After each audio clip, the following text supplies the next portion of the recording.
আমার খুব ইচ্ছা ছিল ফুটেজটা আপনাদেরকে দেখাই, বাট এটাতে ভায়োলেশন আসবে, কারণ প্রচুর মার ছিল গালে, পিঠে, তারপর হচ্ছে রাস্তার মধ্যে একদম শোয়াইয়া, আমার মনে হয় যে পায়ে থাকা জুতো, তারপর হচ্ছে তলপেট, এরকম বিভিন্ন জায়গায় কিন্তু তারা খুবই কঠিন ভাবে নির্যাতন করছিল।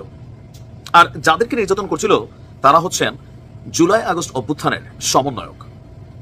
তো এই সমন্বয়কদেরকে দেখেই প্রথমে বলছে যে তোরা বাইরে কেন, তোরা তো থাকবে ভিতরে। এই কথা বইলাই একটা গ্রুপ তাদেরকে প্রকাশ্যে পাবলিকলি তাদেরকে মারলো, কিন্তু একটা লোক তাদেরকে ভাই কোনো সেভ করতে আসলো না। এই কি অবস্থা হয়ে গেছে সমন্বয়কদের।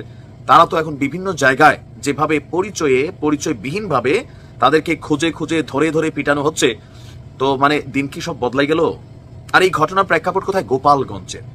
সারা বাংলাদেশে আওয়ামী লীগের অবস্থানটা একরকম, বাট গোপালগঞ্জে পরিস্থিতি কিন্তু টোটালি একটা ভিন্ন চিত্র। সেই সরকার পতনের পর থেকে দেখছি। দর্শক, গতকালকে গোপালগঞ্জে দুই ছাত্র সমন্বয়কের উপর চরম হামলার ঘটনা ঘটেছে। তো যারা আহত হয়েছেন, গোপালগঞ্জ বিজ্ঞান এবং প্রযুক্তি বিশ্ববিদ্যালয়ের ছাত্র অধিকার পরিষদের আহ্বায়ক জসিমউদ্দিন এবং সদস্য সচিব সাইদুর রহমান।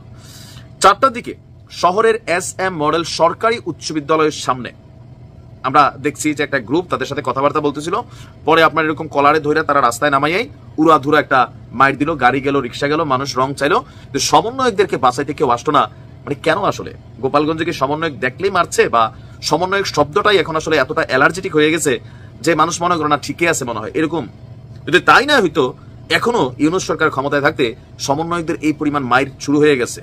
একদিকে আবার ছাত্রদল, যুবদল তারা মিললে ভাই এরকম বৈষম্য বিরোধী ছাত্রদেরকে সেই লেভেলে মারছে। এটা নিয়ে আজকে দেখছি সারা বাংলাদেশে আবার প্রতিবাদ বিক্ষোভ।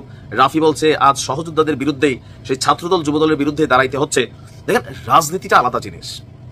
এখানে যখন আপনি রাজনৈতিক দল, তখন আপনি আর বৈষম্য বিরোধী এইসব শব্দ বলার সুযোগ নাই। আপনি রাজনীতি করতে নামছেন ক্ষমতায় যাওয়ার জন্য, আপনাকে বিপরীত পক্ষ ক্ষমতায় যাইতে আটকাবে, আপনিও আটকাবেন। আপনি যেমন শেখ হাসিনার দেশ থেকে দৌড়ে পালাইছেন, মানে বিদায় করছেন, সুযোগ পেলে আপনারও বিদায় করবে, আপনার গোষ্ঠীও রফাদফা করবে, আপনার বাড়িঘরও ভাঙচুর করবে।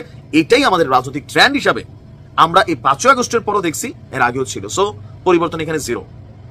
মাঝখান দিয়ে সমন্বয়ক যারা ছিল এরা মাইটের খাওয়া এটা ব্যাপক আকারে শুরু হয়েছে। এটা খুবই অশনি সংকেত। ওই শব্দগুলো কিন্তু মনে হচ্ছে সত্যি হচ্ছে, ভয়ঙ্কর রূপে ছাত্রলীগ ফিরবে, ভয়ঙ্কর রূপে যুবলীগ ফিরবে, ভয়ঙ্কর রূপে আওয়ামী লীগ ফিরবে। আহতরা সাংবাদিকদেরকে বলেছেন, সন্ত্রাসীরা বলে তোরা ক্যাম্পাসের বাইরে কেন, তোরা থাকবি ভিতরে। এই কথা বললেই কোনো কথাবার্তা নাই, কিল, ঘুষি, লাথি, তারপর হচ্ছে রাস্তায় ফালাইয়া বুট জুতা দিয়ে পারানো শুরু করছে। পরে তারা দ্রুত স্থান ত্যাগ করছে। তো কারা করছে তাদের পরিচয় সম্পর্কে এই সমন্বয়কদের বক্তব্য, তারা এদের কাউকে চিনেন না। এখন আসলে কি চিনেন না, নাকি না মাইরের নমুনা দেখা চিনতে চাচ্ছেন না? দুই জিনিস। বহিরাগত কেউ এসে সমন্বয়কদের কিভাবে টার্গেট করে করে মিশন চালাচ্ছে, নাকি লোকাল পিপল মারছে? যদি লোকাল পিপল হয় তাহলে তাদেরকে চিনে না, তাদের বাড়ি তো ওইখানেই। সমন্বয়ক তোরা মৃত্যুর জন্য প্রস্তুত হয়, এরকম অনেক চিঠিমিঠি মাঝখানে আমরা কয়েকদিন দেখছি। 2-4 জনের খুঁজে পাওয়া গেছিল না। আপনি ভাবতে পারেন যে ভবিষ্যতে এদের কপালে কি আছে।